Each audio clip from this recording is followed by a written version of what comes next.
अस्सलाम वालेकुम, कैसे हैं आप सब लोग। मैं बिल्कुल ठीक हूँ। मैं वापस आ गई हूँ एक वीलॉग के साथ। आज मैंने वीलॉग इसलिए शेयर किया क्योंकि काफ़ी देर से आपसे कुछ बातें नहीं हुई थी। वीडियोस तो रेगुलरली शेयर कर रही हूँ, लेकिन पहले मैं अपनी क्लीनिंग सीरीज़ शुरू की हुई थी और वो मुझे दरम्यान में कट ऑफ़ करनी पड़ी। वो मैं दोबारा से कंटिन्यू करूँगी इंशाल्लाह। मुझे कट ऑफ़ करनी पड़ी क्योंकि दरम्यान मेरी इन्वेंटरी और बिज़नेस का सामान आ गया था। मैंने वो शेयर किया आपके साथ और उसके बाद रमज़ान सीरीज़ और एवरीथिंग उस सब में मुझे ये एहसास हुआ कि मैंने काफ़ी दिन से आपसे अपनी कोई दिल की बातें नहीं की और डेली रूटीन शेयर नहीं की, तो आज वो करते हैं। तो शुरू जनाब, ज़ाहिर है अब घर का वीलॉग है तो किचन में तो मेरा टाइम ज़्यादा गुजरेगा ही। तो शुरू डेफ़िनेटली किचन से हुआ है, ये नाश्ते से हुआ है। सुबह का नाश्ता बन रहा है मेरे बच्चों का, मेरे हस्बैंड का और मेरा। बच्चे बहुत शौक से पराठे खाते हैं और इसी बहाने वो अंडा भी खा लेते हैं साथ। तो सुबह की रूटीन में तो इनका पराठा अंडा ही होता है। और अभी फ़िलहाल बच्चियाँ यहाँ पे बाहर स्कूल पर बैठी हैं, कलर्स कर रही हैं। लेकिन आप देखें पीछे टीवी ऑन है, टीवी पूरा दिन ऑन होता है, चाहे ये देखें या ना देखें। अगर मैं टीवी बंद कर दूँगी ना तो दोबारा से जाके ये ऑन कर देंगी और टीवी लगा के बस एक गेम्स खेलती रहती हैं या फिर कलर्स करती रहती हैं। और बहुत सारी एक्टिविटीज़ हैं इनके पास करने के लिए माशाल्लाह से, लेकिन टीवी ऑन होना लाजमी है। चलें जी, अब ये मेरे माहीन से 2 टोस्ट भी जा रहे हैं अंदर। मैं काफ़ी दिनों से ब्रेकफास्ट में ऐसे ही कर रही हूँ कि 2 टोस्ट लेती हूँ और साथ में बॉइल्ड एग लेती हूँ और बाकी सब के लिए मैं फ्राइड एग बनाती हूँ। लेकिन आजकल मैंने ये एक और व्लॉगर हैं मलेशिया के, उनके व्लॉग में मेरे ख्याल से एक और किसी के व्लॉग में भी देखा था। इतने से ऑयल में normally they just used a spray of oil, तो उसमें ये एग फ्राई होता है, फ्राई नहीं होता, इसमें थोड़ा सा वाटर ऐड होता है, तो फिर ढक देते हैं टॉप से और ये फिर स्टीम में पक जाता है और बहुत अच्छा कुक होता है। ये नहीं है कि सही कुक नहीं होता या कहीं से कच्चा रह जाए, बहुत अच्छा कुक होता है। और आप अपने हिसाब से जिस तरह चाहेंगे, आपको वेल डन सर्दी चाहिए तो वेल डन हो जाएगी, फुल कुक हो जाएगी, और आपको ज़रा सी हाफ डन चाहिए तो वैसी हो जाएगी। ये बहुत अच्छा कुक हो जाता है और टेस्ट में भी कोई फ़र्क नहीं होता है और हेल्थियर चॉइस भी है। और जी ये चाय पोर हो रही है, पोर होते होते ज़रा सा एक्सीडेंट हो गया लेकिन खैर है। दूसरी बार मेरे ख्याल से मैंने अपने व्लॉग्स में पोर किया। पहला तो मेरा एक मिशन था पोर करना, वो जब हो गया उसके बाद मेरे ख्याल से this is the second time I am pouring my T in the kettle. नाश्ता हो गया, सब कुछ हो गया। अब मैं आ गई हूँ अपने बिज़नेस रूम में। अब ये काफ़ी मेसी हुआ हुआ है, क्लीन अप करने वाला है। लेकिन यहाँ पे मैं आपको दिखा दूँ, मैंने आपको याद है जब आपने मेरा इन्वेंटरी व्लॉग देखा था तो उसमें मेरे जूते तो जो थे वो बॉक्स में भी पड़े हुए थे, तो मैंने उनको आपको बताया था कि नीचे रैक्स पड़े हुए बेसमेंट में मैंने लेकर आने हैं ऊपर, तो वो मैं लेके आ चुकी हूँ। और कुछ इस तरह से मैंने ये साइज़ निकाल कर 5 साइज़ हैं मेरे पास, वो सारे निकाल के और कलर्स निकाल के मैंने यहाँ पे डिस्प्ले पे रख लिए हैं। अच्छा, कवर मैंने इनको इसलिए किया हुआ था क्योंकि डायरेक्ट सनलाइट पीछे से आती है और यहाँ पे जो सनलाइट है वो बहुत तेज़ होती है, तो मैं चाहिए था कि इसका कोई रंग शंग ना उड़ जाए या कुछ डिफेक्ट ना आ जाए, तो मैंने इनको नॉर्मली कवर ही रखती हूँ। अगर कोई कस्टमर तो फिर डिस्प्ले के लिए मैं ये सारे कवर्स उतार देती हूँ। बाकी जो जूते हैं, जूतों का स्टॉक है वो इस टेबल के नीचे है, तो कुछ इस तरह से मैंने सेट किए हैं। खैर फ़िलहाल मैंने थोड़ा सा करना था अपना एडिटिंग का काम और कुछ यूट्यूब खोल के देखना तो होता है यूट्यूब स्टूडियो में कि क्या चल रहा है। और साथ में एक और चीज़ भी आई हुई थी जिसको मैंने करना था फिल इन, वो ये है गूगल एडसेंस का मुझे पिन आ गया था। अल्हम्दुलिल्लाह इसको टाइम लगा काफ़ी, मैं इतना एक्सपेक्ट नहीं करी थी कि इतना टाइम लगेगा, क्योंकि मैंने ये सुना था कि कनाडा में आराम से आ जाता है, लेकिन मेरे ख्याल से एटलीस्ट 2 वीक से ज़्यादा ही लगे हैं इसको आने में।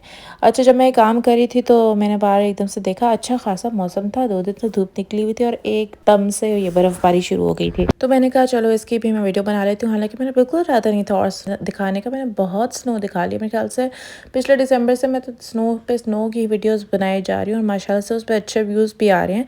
पर अभी मेरा इरादा नहीं था, लेकिन चलो मैंने कहा चलो हो रही है तो शेयर कर देते हैं। प्यारी तो लगती है ना, स्क्रीन पे तो प्यारी लगती है, वैसे भी देखने में प्यारी लगती है खिड़की से। तो इसकी मैंने वीडियो शेयर की थी स्नो की अपने इंस्टाग्राम पे भी, और वहाँ पे काफ़ी सारे व्यूज़ आए थे। मेरे यूट्यूब पे व्यूज़ कम हो रहे हैं, लेकिन अल्लाह का शुक्र है इंस्टा पे ज़रा ज़्यादा आ जाते हैं। मुझे नहीं समझ रही, जब से मोनेटाइज हो रहा है तब से व्यूज़ कम हो गए मेरे यूट्यूब के। तो शेयर करें इसे, लाइक करें, सब्सक्राइब करें, please please please please please. Request कर रही हूँ आप सबसे।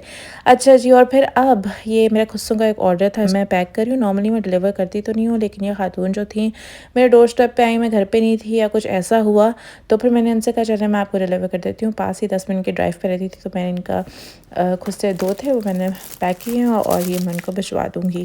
तो जिस तरह से मैं पैकिंग करती हूँ, अभी मेरी सेल्स ने इतना कोई स्टार्ट नहीं पकड़ा है। पिछले साल तो मेरी बहुत अच्छी सेल्स हो गई थी माशाल्लाह। इस ईयर जो है अभी इतनी कोई ख़ास नहीं लग रही है, क्योंकि लॉकडाउन भी है। पता नहीं लोगों का इरादा है ईद मनाने का या नहीं, उस हिसाब में लोग ज़रा कम शॉपिंग कर रहे हैं मेरे ख्याल से। इतनी इंक्वायरीज़ भी नहीं आ रही।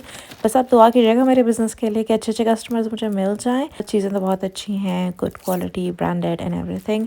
जो भी लोग बिज़नेस कर रहे हैं अल्लाह उनको ब्लेस करे, क्योंकि ये एक रिस्क ही होता है। ऑब्वियसली हर चीज़ में रिस्क होता है। इवन यूट्यूब पे भी मैं अपना टाइम दे रही हूँ, तो चलो आउटपुट तो कुछ मिल रहा है। इंशाल्लाह इसका भी मिलेगा। जिस चीज़ में मेहनत होती है उसमें आउटपुट ज़रूर मिलता है, इसमें भी मिलेगा। आप लोग भी मेरे दुआ कीजिएगा और मैं भी आपको अपनी दुआओं में याद रखूँगी, बिकॉज आगे रमज़ान आ रहा है और हम सबको एक दूसरे की ज़रूरत है। उसके बाद जी अगला काम मैंने क्या किया, मेरी बहुत ज़्यादा लॉन्ड्री पड़ी हुई थी, 2 लोड्स ऑफ लॉन्ड्री पड़े हुए थे और उनको मैंने करना था फोल्ड और रखना था वापस अलमारियों में। तो वो मैं स्टार्ट करने लगी हूँ अब काम। ये जीनिया का बेडरूम है जिस पे मैं कब्जा कर लेती हूँ, क्योंकि हमारी लॉन्ड्री ऊपर है और ऊपर ऑब्वियसली ऐसा कोई सिटिंग एरिया तो है नहीं, रूम्स ही हैं। तो फिर मैं जीनिया के रूम में नॉर्मली उसके बेड पर जो है सारा लोड ऑफ लॉन्ड्री डाल देती हूँ और वहाँ पे ऐसा ऐसा फोल्ड कर लेती हूँ। आपको पता है मुझे एक्चुअल लाइफ में इतनी बातें करने की बिल्कुल आदत नहीं है। जब मैं वीलॉग अक्सर बना रही होती हूँ ना, तो मैं सोचती हूँ अच्छा मैं किस चीज़ के बारे में बात करूँ। तो अभी भी ये वही वाला मोमेंट आया हुआ है कि मैं कह रही हूँ अच्छा जब तक मैं फोल्ड कर रही हूँ तब तक मैं किस चीज़ के बारे में बात करूँ। तो जी करंट कॉन्टेक्स्ट के बारे में बात कर लेते हैं, जिससे हर कोई रिलेट कर सकता है। That is corona virus obviously, और उसकी वैक्सीन कहाँ तक पहुँची। बहुत सारे जानने वालों को माशाल्लाह से लग चुकी हुई हैं, नोट साइड इफ़ेक्ट्स नथिंग, और हम लोग वेट करें कि हमारी बारी कब आएगी। यहाँ पर भी एज वाइज ऑब्वियसली सबको पता है एज वाइज बारी आ रही है, और कनाडा का ये सूरत हाल है कि वो लोग कह रहे हैं कि मोस्ट प्रॉब्ली बाय समर जो यंग पीपल हैं उनको भी लग जाएगी। ये भी सुनने में आ रहा है कि बहुत सारे लोगों को लग चुकी हुई हैं वैक्सीन्स, और ये भी सुनने में आ रहा है कि बहुत सारे लोगों की तबीयत भी ख़राब है, क्योंकि cases are on the rise again. और दिल्ली के तकरीबन 1000, सिर्फ हमारे प्रोविंस में दिल्ली के 1000 केसेस आ रहे हैं, और वेरिएंट्स भी बहुत ज़्यादा आ रहे हैं, और सुना है कि बच्चों को भी हो रहा है। तो सिचुएशन ज़रा सी वर्स होती जा रही है। अल्लाह सबके लिए खैर करे और ये साल हमारे लिए खैर का ही हो, और ये कोरोना वायरस जो है इस दुनिया से चला जाए। ये दुआ है मेरी और हम सब की बाहमी। आई होप मैंने सही लफ्ज़ यूज़ किया है। अच्छा जी, अब मैं किचन में आ गई हूँ वापस। चाय का टाइम था, चाय बना के दे दी थी मैंने उमर को, और अपना कप मैं किचन में ले आई थी क्योंकि मुझे धोनी थी मुर्गी। अब पता नहीं आप लोगों को, ऑब्वियसली मुझे तो इतनी कोई अच्छी फीलिंग नहीं होती है देखते हुए, पर मैंने आपके साथ शेयर कर लिया। मुझे समझ नहीं आ रही थी कि मैं करूँ या ना करूँ, पर मैंने कर लिया। अगर किसी को बुरा लग रहा है तो आई एम सॉरी। थोड़ा सा आगे स्किप कर लें, क्योंकि आगे बहुत ही यमी किस्म की कढ़ाई की शक्ल दिखाने में लगी हूँ। और कढ़ाई मैंने नहीं आज बनाई, मेरे हस्बैंड ने बनाई थी। उन्होंने एक नई रेसिपी ईजाद करने लगी उन्होंने एक नई रेसिपी जो है ट्राई की थी, और वो बहुत ही डिलीशियस। उसकी खुशबू इतनी अच्छी होती है, बंदा बस खुशबू सूंघ के उसको खाना शुरू करता है, दिल तो ऐसे ही करता है। मैं आपको उसकी शक्ल दिखाऊंगी, सिर्फ शक्ल दिखाऊंगी, रेसिपी अभी नहीं दिखाऊंगी, क्योंकि जो है रेसिपी जो है वो मेरे मियाँ से अगर मैं रिक्वेस्ट करूँगी आप लोगों के कहने पे, तो फिर आपको दिखाई जाएगी, और इसी बहाने मैं एक बार फिर से दोबारा से उनसे बनवा लूँगी। और उसके अलावा हमने सूप भी बनाया था, क्योंकि जीनिया की भी ज़रा सी तबीयत ख़राब थी, उसका भी रनी नोज़ था, और मेरे भी गले में खराश थी, तो मैंने सूप भी बनाया था।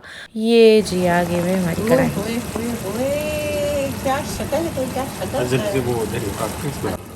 जी, तो आप बताएं कैसी लगी आपको कढ़ाई की शक्ल। आप लोगों ने ज़रूर कमेंट करना, लाजमी कमेंट करना है कि आपको कैसी लगी। और अगर आपको रेसिपी चाहिए तो उसके लिए रिक्वेस्ट ज़रूर कीजिएगा, क्योंकि अभी रिक्वेस्ट पे ही उमर बनाएंगे दोबारा से। वैसे भी बना देंगे, अच्छे मियाँ हैं मेरे माशाल्लाह से। तो अब मैं बना रही हूँ गर्मा गर्म रोटियाँ, और हम गर्मा गर्म रोटियों के साथ खाएँगे डिलिशियस चिकन कढ़ाई। अब रोटियां बनाने की इतनी प्रैक्टिस हो चुकी हुई है कि रोटियां बनाना कोई काम नहीं लगता। अक्सर मैं लड़कियों से सुनती हूँ कि रोटी बनाना और आटा गूंदना एक बहुत बड़ा काम है, पर अल्हम्दुलिल्लाह मुझे इतना मुश्किल काम ये नहीं लगता। और बहुत सारे काम हैं जो मुझे मुश्किल लगते हैं, जो करते हुए मुझे मौत पड़ती है, पर ये काम is not one of those.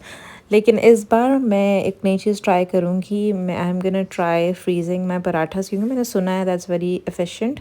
तो मैं रमज़ान के लिए करूँगी ट्राई और फिर देखूँगी, एक्सपेरिमेंट करूँगी कि वो कितने बेनिफिशियल हैं भी या नहीं है, क्योंकि सहरी में आपको पता है पराठे ही खाए जाते हैं। तो एनीवेज़ मेरा आज का वीलॉग यहाँ तक था। आप अपना ख्याल रखें, खुश रहें। आपका बहुत बहुत शुक्रिया मेरे चैनल पे आने का। मैं आपसे मिलूँगी अगले वीलॉग में। अल्लाह हाफ़िज़।